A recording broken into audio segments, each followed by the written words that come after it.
గుజరాత్లో పాత మంత్రులంతా వెళ్లిపోయారు. వారి స్థానంలో అందరూ కొత్తవారు వచ్చారు. అసలేం జరిగింది? సీఎం మినహా మంత్రులందరినీ తీసేయాల్సిన అవసరం ఏమొచ్చింది? ప్రభుత్వ వ్యతిరేకత తగ్గించుకునేందుకే ఈ పని చేశారా?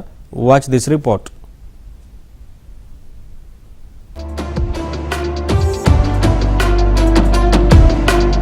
గుజరాత్ ముఖ్యమంత్రి భూపేంద్ర పటేల్ మంత్రివర్గంలోని 16 మంది మంత్రులు రాజీనామా చేశారు. మళ్లీ కొత్తగా మంత్రివర్గాన్ని ఏర్పాటు చేశారు.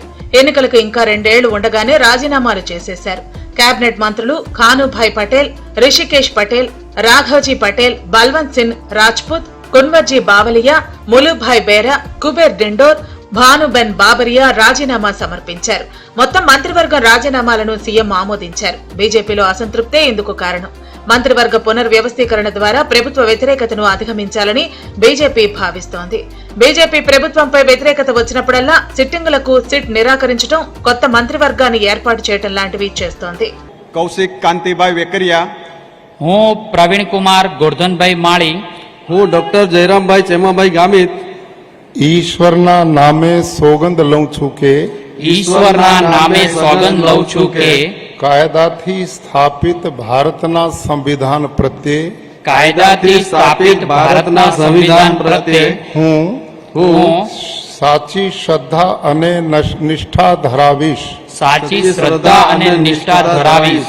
బీజేపీపై గుజరాత్ లో తీవ్ర అసమ్మతి ఉంది. కేబినెట్ లో దక్షిణ గుజరాత్ కు ప్రాధాన్యం ఇవ్వడంతో సౌరాష్ట్రను నిర్లక్ష్యం చేస్తున్నారని అక్కడ దాదాపు తిరుగుబాటు వచ్చింది. బలమైన పటేల్ వర్గం దూరం అవుతోంది. సీఎం, పార్టీ అధ్యక్ష పదవులు అహ్మదాబాద్ కే వెళ్లడంతో సౌరాష్ట్రలో వ్యతిరేకత వచ్చింది. ఇది కూడా మంత్రివర్గ మార్పునకు కారణం.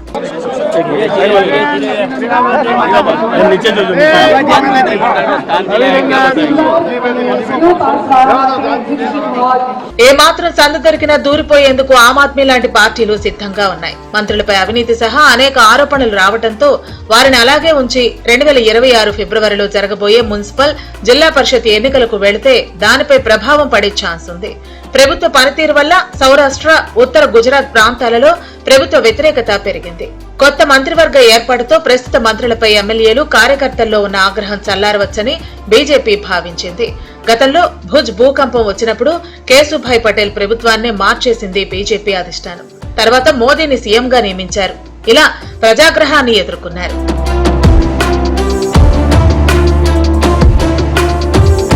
పటేల్ ఓబీసీ ఆందోళనలో అణిచివేయడంలో విఫలం కావడంతో గతంలో ఆనందీబెన్ పటేల్ ను తప్పించారు.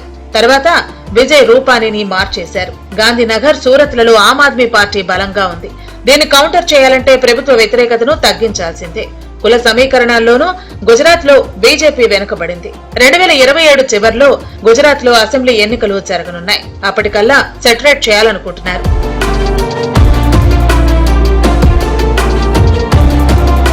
యువతను ప్రోత్సహించేందుకే ఈ పని చేశామని చెప్పుకుంటున్న మంత్రివర్గ మార్పుతో గుజరాత్ ప్రభుత్వం కొంత విఫలమైందని బీజేపీ ఒప్పుకున్నట్లయింది.